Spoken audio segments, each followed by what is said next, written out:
Bonsoir et bienvenue à toutes et à tous. Connaissez-vous l'histoire et la mémoire des immigrés portugais? Une pièce de théâtre à ce sujet est à ne pas manquer en ce moment au studio Héberto, boulevard des Batignolles. Bonsoir Isabelle Ribeiro, vous êtes comédienne, chanteuse, danseuse, donc artiste multifacette. Vous avez écrit cette pièce, Saudade, ici et là-bas, jusqu'au mardi 28 mai, donc studio Héberto. Une pièce de théâtre à ne pas manquer, signée Alexis Dessau pour la mise en scène. Bonsoir à tous les deux. Bonsoir. Isabelle Ribeiro, comment résumer cette pièce de théâtre?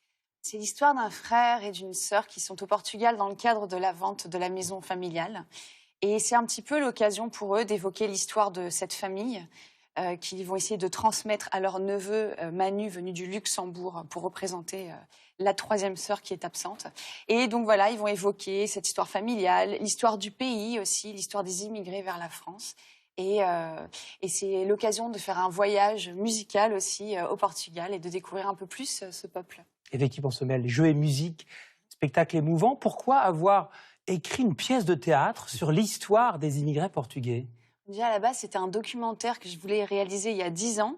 Et puis, ça s'est jamais fait, mais l'idée est toujours restée. Et puis, Alexis est venu me trouver pour me dire, voilà, j'aimerais bien qu'on crée quelque chose avec la compagnie Ciné-Théâtre qui parle de cette culture portugaise.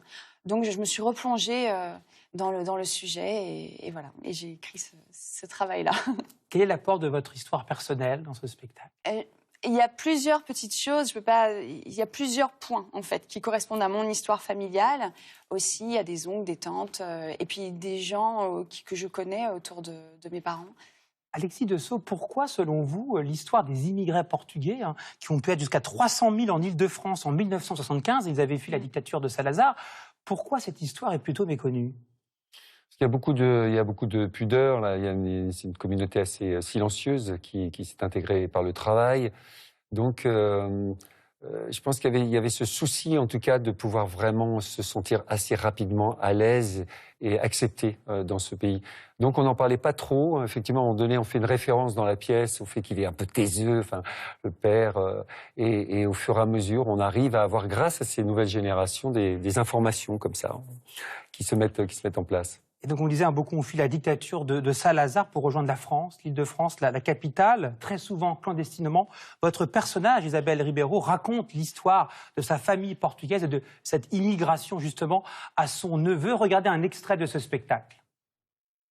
Imagine des jours de voyage à pied, en voiture, dans des camions à bestiaux parfois, dans des trains, debout pendant des heures, juste avec un petit sac, une petite valise qui contenait l'essentiel. Arriver les chaussures trouées quand il s'était endetté pour ce voyage et fouler le sol d'un pays dont il connaissait rien, ni la langue, ni l'histoire, et tout recommencer à zéro. Un voyage difficile, éprouvant. Et comment s'est passée l'arrivée des Portugais, Isabelle Ribeiro, ici en France?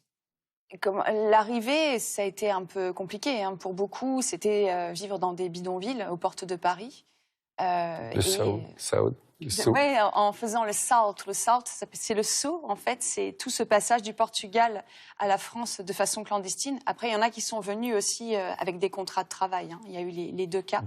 Mais effectivement, c'est arrivé en France, dans un pays qu'ils ne connaissaient pas, et se retrouver dans ces bidonvilles et essayer de construire quelque chose malgré tout.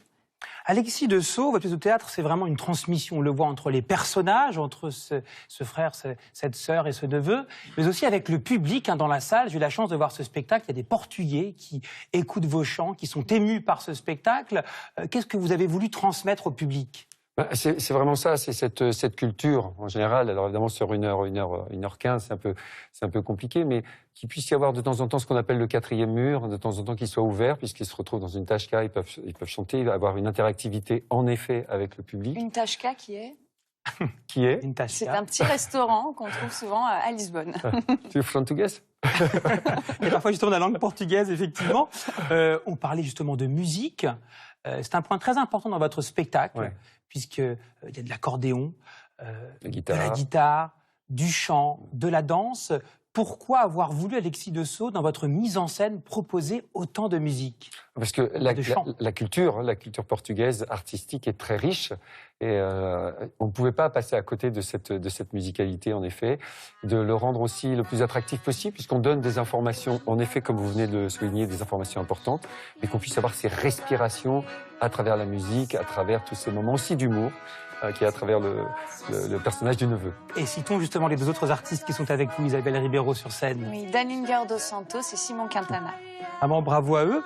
Cette question aussi, Isabelle Ribeiro, Saudade ici et là-bas, c'est le nom de cette pièce de théâtre.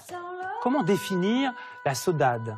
La saudade, c'est un sentiment c'est une forme de nostalgie, de mélancolie. L'espérance aussi.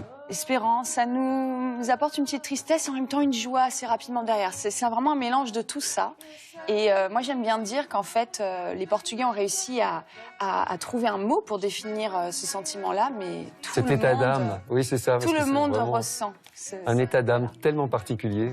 Et quels furent les nombreux apports de la culture lusophone, hein, qui veut dire tout ce qui est culture liée au Portugal? Alexis Dessau, Isabelle? En France, Oui. la culture, oui, effectivement, déjà, il y a quand même une influence musicale.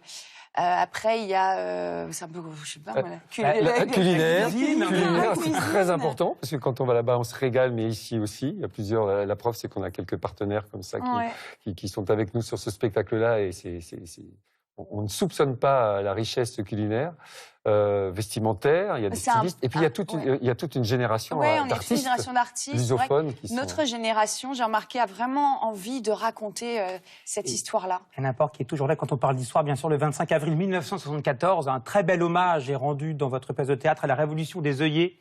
Le peuple portugais, donc, pour abattre la dictature de Salazar. Merci à tous les deux. Merci Isabelle Ribeiro, artiste, comédienne, chanteuse, danseuse. Vous avez écrit le spectacle Saudade ici et là-bas. Et merci aussi à vous, Alexis Dessau, le metteur en scène. Spectacle donc à découvrir, on vous le recommande, jusqu'au 28 mai, Studio Héberto, boulevard des Batignolles. Merci. On pense à tous les Portugaises qui nous regardent. Votre journal. Merci.